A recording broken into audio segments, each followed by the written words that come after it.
Olá, bom dia, irmãos. Nós estamos dando início à nossa escola bíblica dominical. Hoje é dia 21 de março de 2020. Desde a quinta-feira passada, nós retomamos as mensagens por vídeo, enquanto aguardamos as novas determinações do governo a respeito da pandemia. A princípio, nós vamos fazer hoje e domingo que vem, dia 28, ainda estaremos passando vídeos. Se tudo ocorrer bem, no próximo primeiro domingo de abril, dia 4, retornaremos às mensagens presencial, mas é motivo de oração para que realmente isso possa acontecer. Para quem não nos acompanha na escola bíblica dominical e está vendo o vídeo, nós começamos no início do ano a falar a respeito do livro de Jó. É estudo a respeito do livro de Jó, um livro bastante conhecido no geral. Sabemos que Jó foi um homem que sofreu, perdeu família, bens, ficou severamente doente, teve conselho de amigos e no final Deus restaurou a sua vida. Mas temos coisas importantes para aprender nesse livro. E nós temos acompanhado aí ao longo já desses 3 meses, a cada lição nós temos extraído alguns princípios importantes para a nossa vida diária. Eu costumo dizer que o livro de Jó é um bom livro para aquele que deseja ser um conselheiro.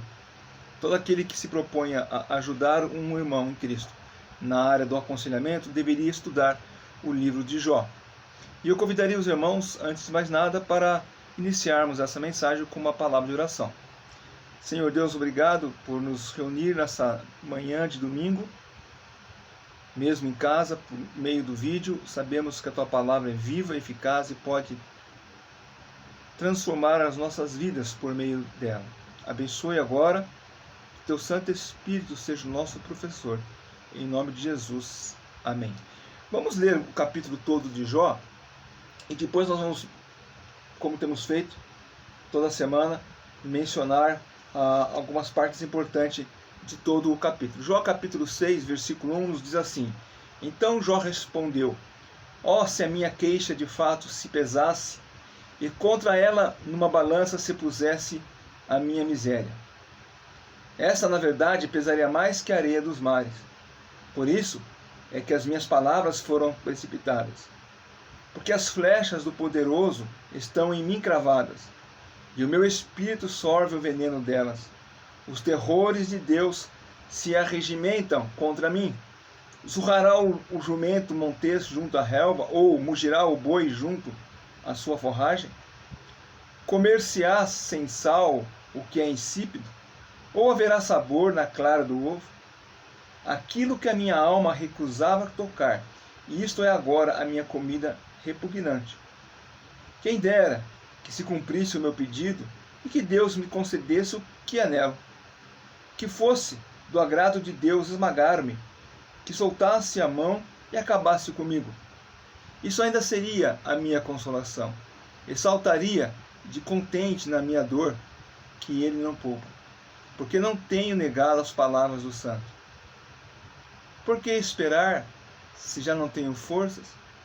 Por que prolongar a vida, se o meu fim é certo? Acaso a minha força é a força da pedra? Ou é de bronze a minha carne? Não, jamais haverá socorro para mim. Foram afastados de mim os meus recursos. Ao aflito, deve um amigo mostrar compaixão, e a menos que tenha abandonado ao temor do Todo-Poderoso.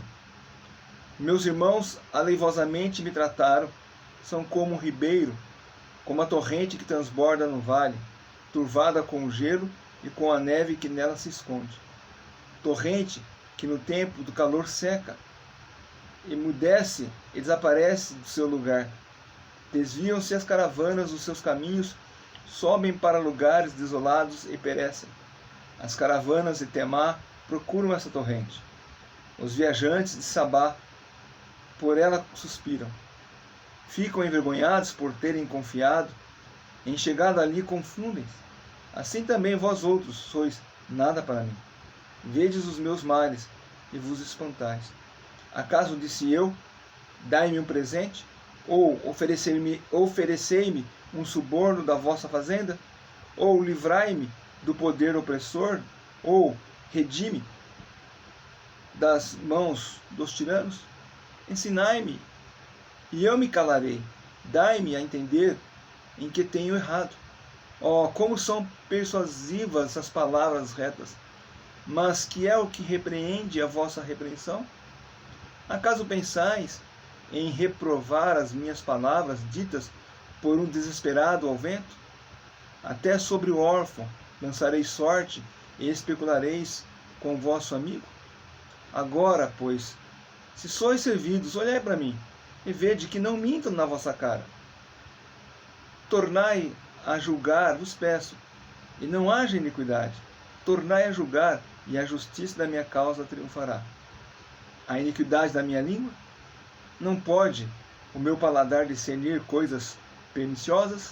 Somente o capítulo 6, a resposta de Jó é o capítulo 6 e capítulo 7. Mas todos os domingos nós tratamos um capítulo especificamente.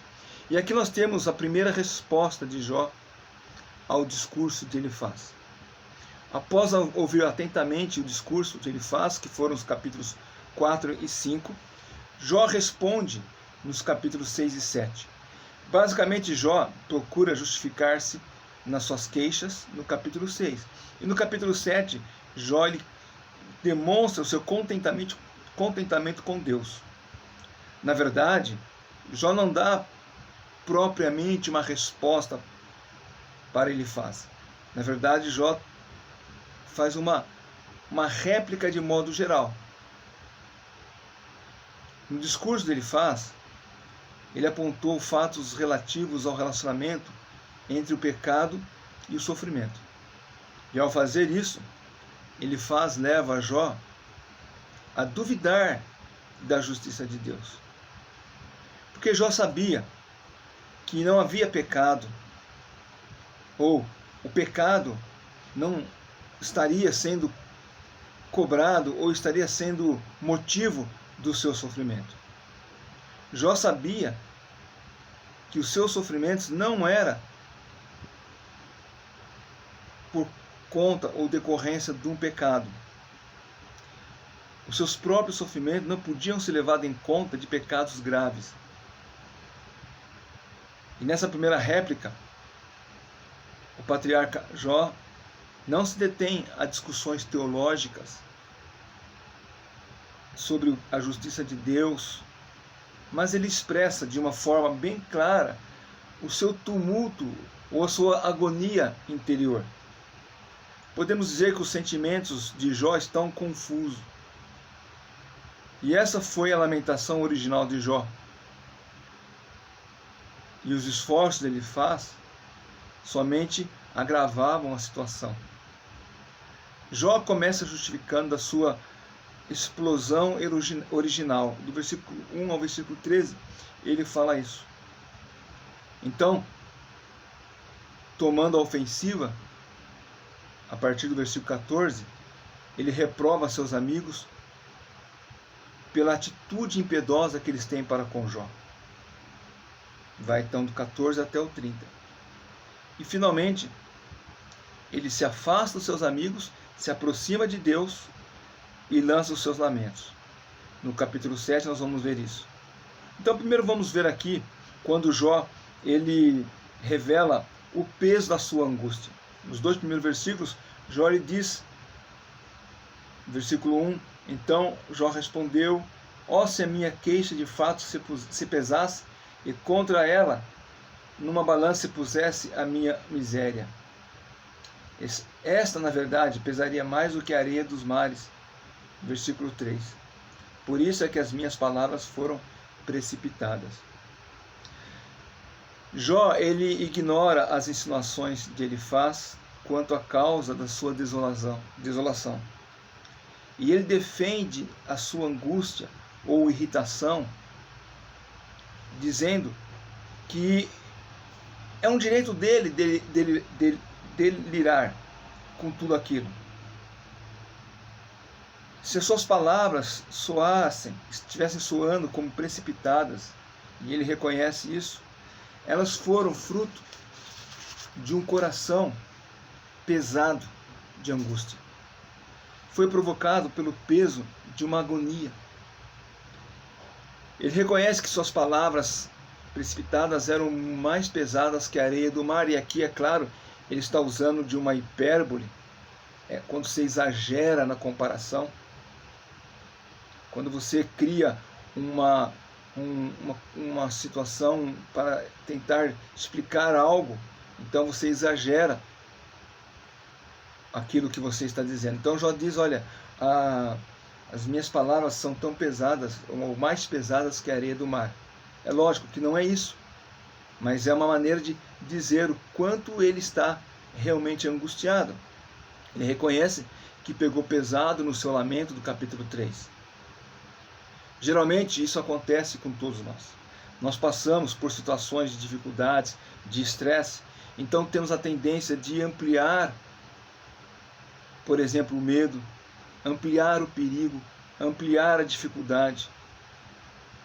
Então a situação nos leva a exagerar. Isso acontece porque nós concentramos toda a nossa energia no problema. Nós esquecemos que temos um Deus que está acima de todas as situações, de todas as dificuldades, de todos os problemas. Alguém já disse algo mais ou menos assim: quando nos distanciamos de Deus, os problemas parecem ser grandes demais. Mas quando nos aproximamos de Deus, os problemas voltam ao seu tamanho real. Jó lhe justifica a sua angústia, dizendo no versículo 4 que Deus está tratando ele como um inimigo, onde Deus é comparado como um caçador e ele é a caça. Olha o versículo 4: porque as flechas do Todo-Poderoso estão em mim cravadas, e o meu espírito sorve o veneno delas. Os terrores de Deus se arregimentam contra mim. Então Jó, ele se coloca como alguém que está preso diante de um caçador. Quando uma pessoa chega ao fim de suas forças, caindo num poço sem fundo de sofrimento, serão ditas, palavras precipitadas, palavras que mais tarde serão lamentadas, e o próprio Jó, ele reconhece isso. Mas enquanto está acontecendo, e aqui então um bom conselheiro deve ter isso em conta, enquanto a pessoa está expressando toda a sua angústia, com palavras talvez precipitadas, o fato é que o conselheiro, ele deve deixar a pessoa se expressar. Ser um bom conselheiro exige um enorme senso de oportunidade, de grande sabedoria. Deixa a corda ficar sendo esticada, para que no tempo certo a própria pessoa venha reconhecer o que ela está falando, o que ela está pensando. Jó, ele está pedindo, ele faz que considere a sua situação, e que talvez ele não diria tudo aquilo que ele disse se ele próprio, ele estivesse no lugar de Jó. Jó desenvolve o seu discurso em uma série de provérbios, no versículo 5, versículo 6, quando ele diz, fazendo perguntas, zurrará o jumento montês junto à relva, ou mugirá o boi junto à forragem, comer-se-á sem sal o que é insípido, ou haverá sabor na clara do ovo. Então Jó, ele faz esses provérbios, chamados provérbios duplos, tentando mostrar que se os animais que não têm sabedoria humana não se queixam quando as coisas estão bem com ele, eles não se queixam sem motivo, por que o burro iria zurrar, o jumento montês iria zurrar junto à relva? Por que o boi iria mugir se tem comida? Eles só iriam agir dessa forma se estivesse faltando alimento, faltando bebida. Quem tem animal em casa, especialmente cachorro, sabe, se você esquece de colocar a ração dele, ele começa a arranhar a porta, a empurrar a lata da comida, coisas desse tipo. Então o que Jó está dizendo é o seguinte: é natural que um homem reclame se ele está passando por necessidades, se ele está passando por provação. Não é natural se ele está farto. Então o Jó está dizendo, olha, o homem que está comendo comida em si, é natural reclamar. E a comida aqui, Jó não está falando necessariamente de uma comida, está falando dos conselhos dos seus amigos. Porque, como ele diz aqui, os conselhos dele são como clara sem sal, clara sem sabor. Nós vamos ver mais para frente que é água em terra seca. Elifaz criticou as intenções de Jó. Ele criticou as projeções que Jó havia feito. Mas será que Elifaz refletiu sobre as causas das divagações de Jó? Será que ele parou para pensar por que Jó estava dizendo tudo aquilo? Existe algum motivo de gemer na prosperidade e na satisfação? Geralmente não. A amargura na hora da dor, ela é compreensível. Ela é natural. Como Jó diz, se é natural ao animal, quanto mais ao ser humano.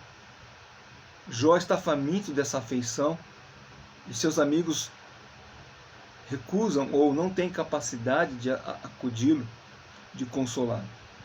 E então isso é legítimo, né? É legítimo que Jó proteste contra o fato de ser obrigado a existir. E ele oferece então aqui, em sua defesa, no monólogo do capítulo 3, ele não pode aceitar as consolações que ele faz, em outras palavras, né? Palavras jogadas ao vento, palavras que soam como comida repugnante, como ele diz aqui no versículo 6, no versículo 6, né? No versículo 7, aquilo que a minha alma recusava tocar, isso é agora comida repugnante. Então Jó, ele vê toda a incapacidade dos seus amigos em ajudá-lo. Diante do conflito, do nada, diante do conforto do nada, né? Não conflito, mas diante do conforto que não existe, Jó, ele não tem outra coisa a não ser voltar ao tema inicial do seu primeiro monólogo do capítulo 3, que é a morte. Ele diz isso do versículo 8 ao versículo 13. Que Deus poderia tirar a própria vida dele. Lá no capítulo 3, só lembrando, ele amaldiçoou o dia em que ele foi concebido. Mas já que ele foi concebido, também o dia em que ele nasceu, ele podia ter morrido no parto. Mas ele nasceu, ele cresceu, então agora ele questiona, ou ele reclama, ele lamenta o fato de estar vivo ainda como adulto. O que Jó está fazendo aqui é novamente lembrar de que se Deus atendesse o seu pedido, olha o versículo 8, que Deus concedesse o meu anelo, que Deus cumprisse o meu pedido, que fosse do agrado de Deus esmagar, soltar a mão e acabar comigo. Às vezes as pessoas que estão sofrendo chegam a um ponto que elas desejam a própria morte. Imagine alguém que está passando por um câncer e todas as tentativas de ajudar, todos os recursos da medicina, eles se tornam impossíveis de reverter a doença. Então a pessoa perde toda a esperança e ela então clama pela morte. Ela prefere morrer do que continuar vivendo aquela agonia. O que Jó está fazendo é a coisa mais natural que o ser humano faz na hora da dor. Ele prefere morrer do que sofrer. E mais ainda, né? O nosso irmão Marco, quando nós demos a aula do capítulo 3, ele levantou uma questão interessante que de fato ocorre também no Lamento de Jó, aqui no capítulo 6, ele mostra claramente isso, é que Jó, ele temia que a desintegração do seu espírito o levasse a negar a vontade do Deus Santo. Olha o versículo 10. Isso ainda seria a minha consolação, exaltaria de contente na minha dor, ou seja, o morrer seria a alegria dele, porque não tenho negado as palavras do santo. Por que esperar, se já não tenho forças? Por que prolongar a vida, se o meu fim é certo? Acaso a minha força é força de pedra? Então Jó começa a dizer, olha, eu eu sou fraco e melhor seria morrer. E em tudo isso eu não tenho negado a palavra do Santo Deus. A revolta não o impede de desejar a própria morte. Ele conserva a atitude de devoção a Deus, mas a morte imediata seria o único meio disponível para vencer toda aquela dor que ele estava sofrendo e poupá-lo de blasfemar contra Deus. Essa é a esperança, a única fonte da sua alegria. Quando ele diz nesses versículos a respeito do que ele está sentindo e o desejo da própria morte, nós vemos aqui um homem desesperado. E os seus amigos não têm como ajudá-lo nesse momento. E ao contrário das insinuações que ele faz, Jó não era culpado de ter negado a palavra de Deus. Novamente o versículo 10, a parte C, porque não tenho negado as palavras do santo. Não. Jó estava debilitado fisicamente, mas ele estava lúcido. Ele, aqui nesse versículo, não tenho negado as palavras do santo, nós vemos uma grande declaração e também um grande fato. Jó está dizendo, ele faz, eu quero que você saiba uma coisa, ele faz, que diante de tudo isso, odiando o dia do meu nascimento, desejando a morte, lutando e clamando a Deus para que Ele tire minha vida, clamando pelo fato de ter vivido e não morrido quando eu nasci, saiba, ele faz, de uma coisa, a minha desgraça tornou-se tão insuportável que eu prefiro a morte, mas nem assim eu estou negando a palavra de Deus. A dúvida e a negação não estavam no coração de Jó. A dúvida de Deus, a respeito de Deus, ou a negação da existência de Deus, não estava no coração de Jó. Confusão, sim. Até mesmo talvez um pouco de ira, mas não a certeza, mas com certeza não estava a dúvida da palavra de Deus. Não havia questionamento a respeito da soberania de Deus. E novamente, né, é necessário aos que desejam aconselhar dar espaço para que as pessoas possam expressar os seus sentimentos confusos até. Isto é compreensível. Mas Jó, ele mesmo dirá lá na frente, né, no capítulo 42:3, falei coisas que não entendia. E Jó ouviu Elifaz durante 2 capítulos, né, durante seu discurso, ele ouviu Elifaz atacar os seus lamentos, e agora então Jó resolve atacar o discurso de Elifaz. Atacar o consolador Elifaz.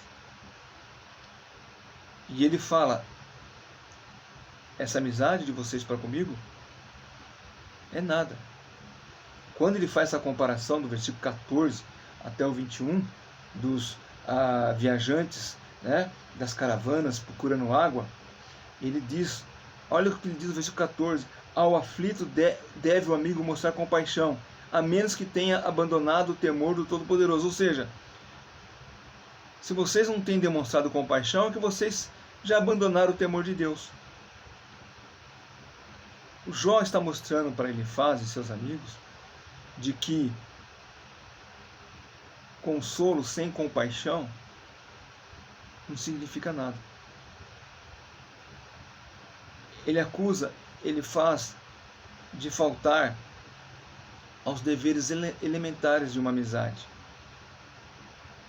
E ao menos que ele tenha abandonado a fé, a maneira que ele faz, está tratando Jó, é equivocada. Jó fala para Elifaz, olha, eu não me afastei de Deus. Talvez você que tenha se afastado de Deus, por isso você não pode mostrar compaixão. Versículo 14 ele diz isso. Ao aflito deve o amigo mostrar compaixão. a menos que tenha abandonado o temor de Deus, o temor do Todo-Poderoso. Jó se mantém firme nas suas convicções sobre Deus, sobre o propósito de Deus. Mas quem o condena nesse momento que ele faz, Jó coloca em dúvida a sua piedade. Essa é a ideia anunciada, a mesma ideia que o Senhor Jesus anuncia lá na parábola do bom samaritano, Lucas capítulo 10, versículo 25 a 37. Nós não vamos ler, para que o vídeo não fique muito comprido, mas vocês conhecem bem essa parábola do bom samaritano. O Senhor Jesus contando a história daquele homem que foi assaltado, espancado e jogado à beira da estrada, e vieram os religiosos, os doutores da lei, aqueles que todo mundo respeitava, e ignoraram ele. Mas o samaritano, que era visto como a margem da sociedade, um imundo, esse acudiu o pobre homem. Esse mostrou compaixão. E o Senhor Jesus deixa bem claro ali, naquela parábola, que toda a religiosidade, todo o conhecimento que eles tinham a respeito da palavra de Deus, sem compaixão não vale para nada. E aquele samaritano que talvez conhecesse pouco, se perguntasse para ele, cite os livros do Antigo Testamento, ou nos fale quais são os primeiros 5 livros da Bíblia, ele talvez engasgaria. Mas a compaixão dele foi admirada pelo Senhor Jesus Cristo. Então, se não houver compaixão, pouco vale toda a retórica teológica que podemos transmitir para aquele que está sendo acometido de alguma provação. Jó compara seus amigos aleivosos, ou falsos, como as águas da primavera que se perdem no deserto. Essa comparação que ele faz aqui do versículo 15 até o versículo 21, ele está montando um cenário de viajantes, de caravanas, buscando água no meio do deserto, com sede. E eles, então, buscam essa água em terra seca. Não traz nenhum alívio ao sedento. Ele compara a piedade dos seus amigos ao desapontamento que uma caravana sedenta no deserto tem quando vão até um local, um curso de água, que ele sabe que deveria ter água, e chegam lá, não tem nem sequer um filete de água entre as rochas. Essas duras críticas que Jó faz ao conselho do seu amigo: olha, é nada, o que você está falando para mim é nada. É como água no deserto. É uma água que, se tem, logo seca quando cai no chão. Ser um bom conselheiro exige um enorme senso de oportunidade, de sabedoria, de compaixão. E ele faz, em algum momento, ele ultrapassa o ponto da compaixão e passa a acusação. No capítulo 4 e 5, se ele tinha alguma compaixão com Jó, ele deixa de lado e passa a tratar Jó de forma acusatória. E esse é um cuidado que devemos ter, pois, como falamos na última aula, às vezes o não falar é melhor do que dizer alguma coisa. Falar nada é melhor do que fazer algo. Jó chega à triste conclusão que seus amigos são nada para ele. Olha o versículo 21. Assim também vós sois para mim nada. Imagine aqueles homens que foram até lá, ficaram uma semana com Jó, em silêncio, chorando. E Jó disse: olha, vocês para mim são nada. Os conselhos que vocês estão me dando não valem para nada. Jó está sendo arrogante aqui? Não. Porque Jó conhece o seu coração. E ele sabe que as acusações que os seus amigos fazem contra ele, basicamente, que a proporção do sofrimento de Jó equivale ao tamanho do seu pecado, é irreal. Então, Jó, ele trata de uma maneira até grosseira com seus amigos, mas revelando, de fato, que aqueles conselhos que foram dados não tinha valor algum. Então Jó, ele passa a mostrar para eles que eles deveriam procurar ser mais honestos, deveriam ser mais lúcidos. Se eles demonstrassem qualquer compaixão verdadeira, seria percebido por Jó. Mas eles não têm feito isso. Jó, ele pergunta para eles: eu devo alguma coisa a vocês?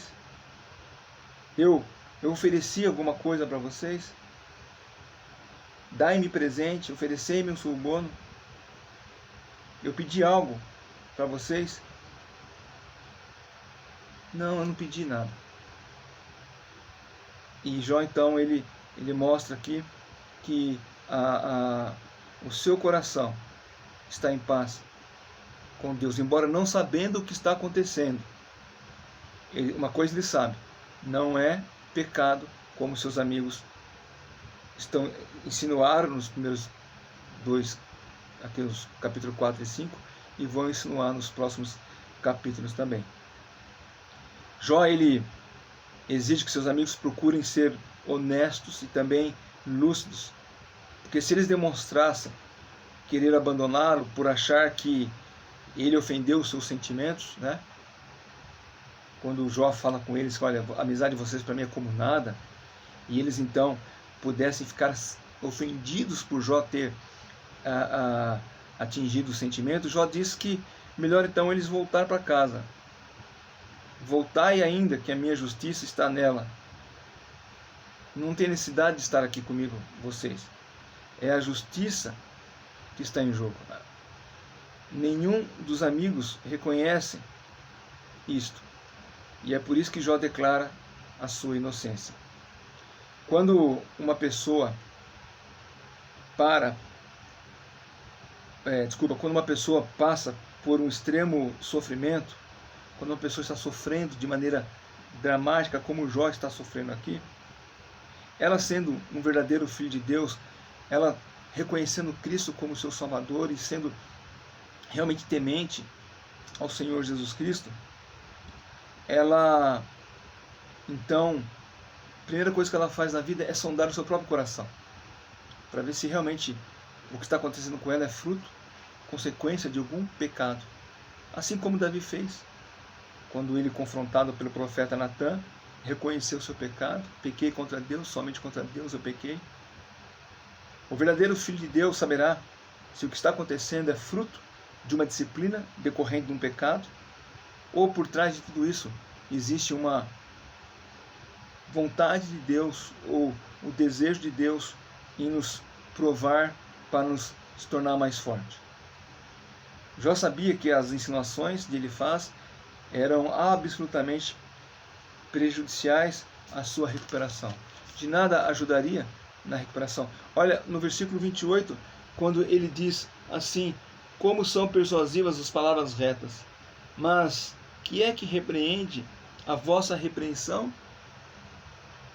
E ele continua, ele diz no versículo 29, desculpa, eu li errado, o versículo 28 é: agora, pois, se sois servidos, olhai para mim e vede que não minto na vossa cara. Ou seja, Jó diz o seguinte: olha, eu não trafico com a mentira.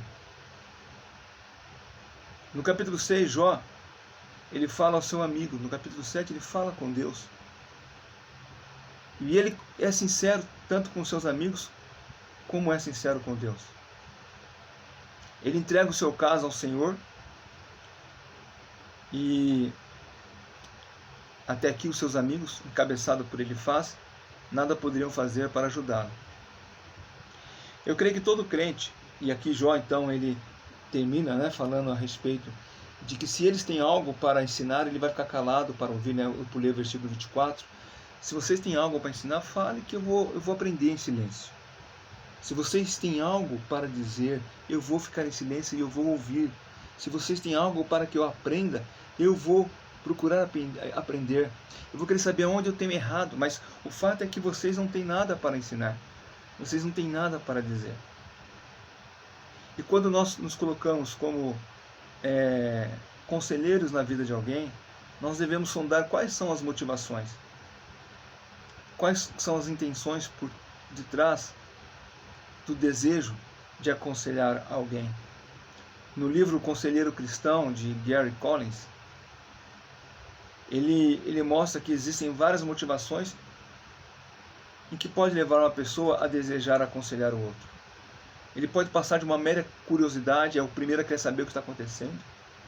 Ele não está de fato querendo ajudar a pessoa, mas quer apenas conhecer as últimas notícias e da fonte, original da fonte. E isso não é um conselheiro. E o aconselhado, o que ele menos quer é uma pessoa assim, curiosa, ao lado dela.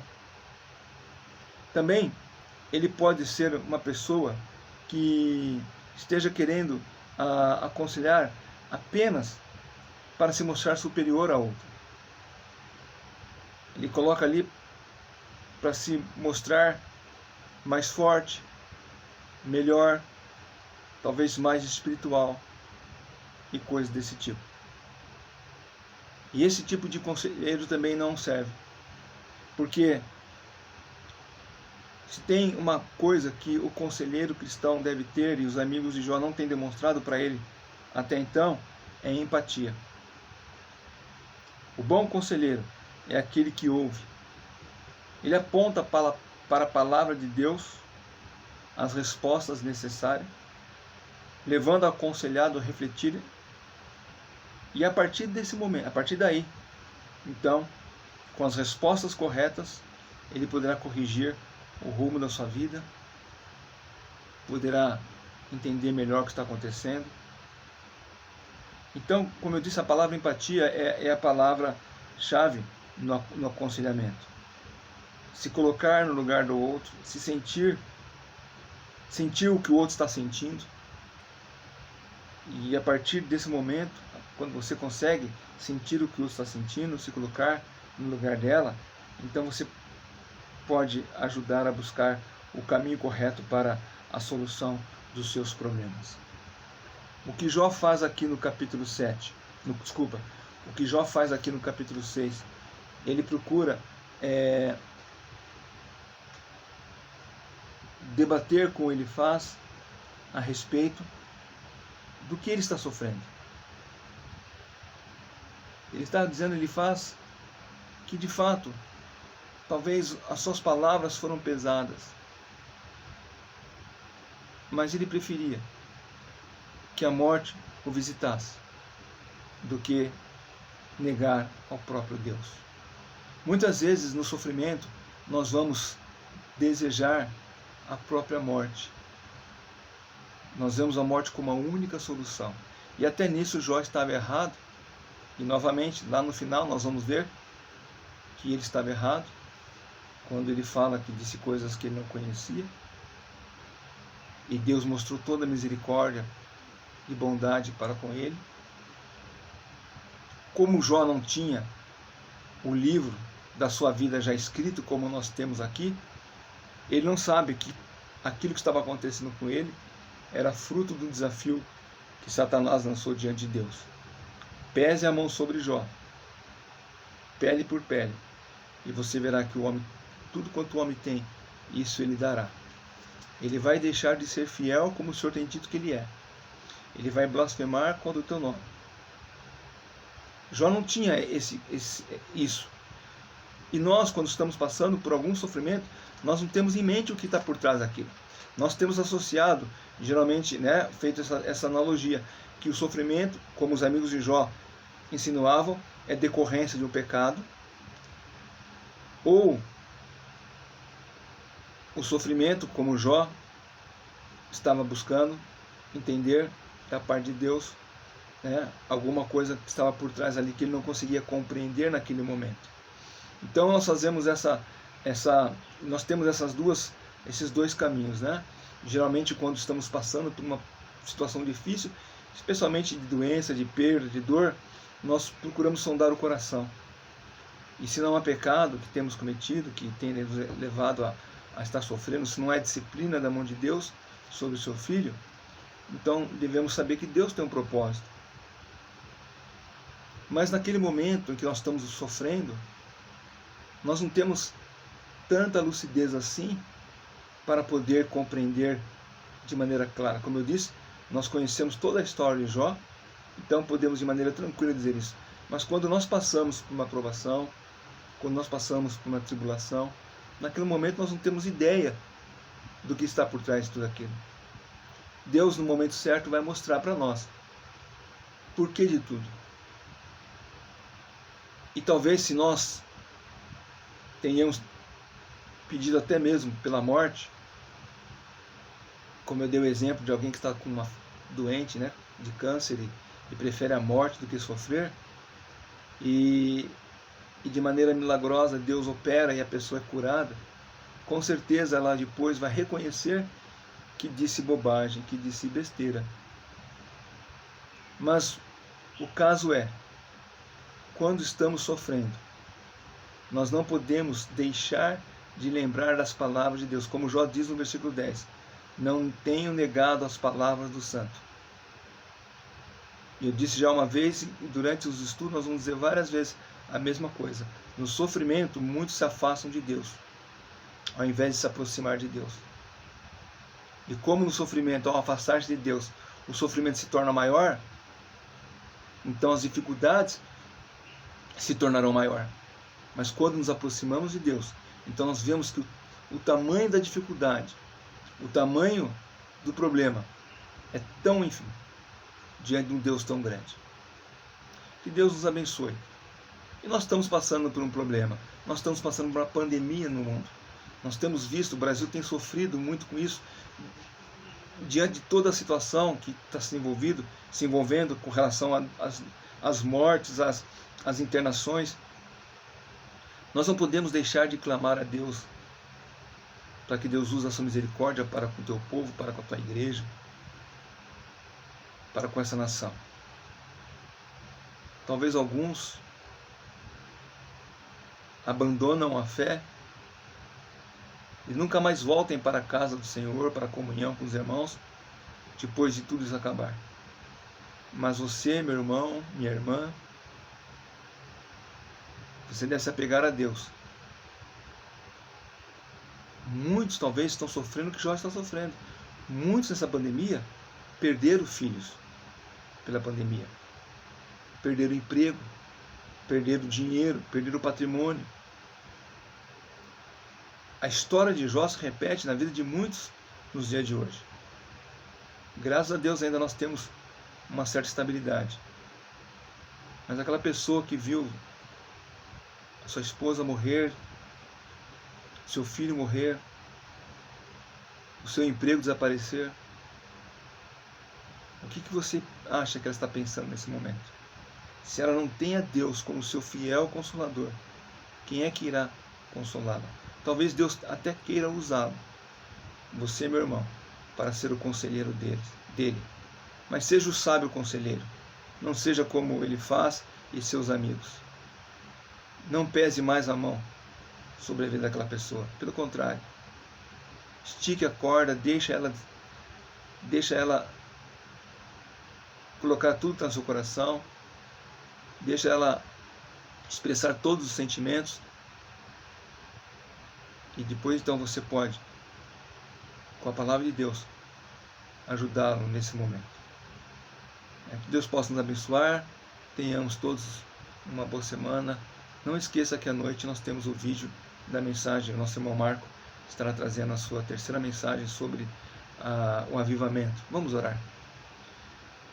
Senhor, Santo Deus, Pai, te louvamos por esta manhã, por Tua palavra, e pedimos, ó Pai, a Tua bênção para compreendermos a mesma e nos colocarmos como um conselheiro fiel à Tua palavra, para ajudar aqueles que estão passando por momentos tão difíceis. Ó Deus, nos abençoe. Abençoe esse momento que estamos enfrentando. Que possamos sair mais próximo de Ti, mais fortalecido na fé, diante de tudo que está acontecendo.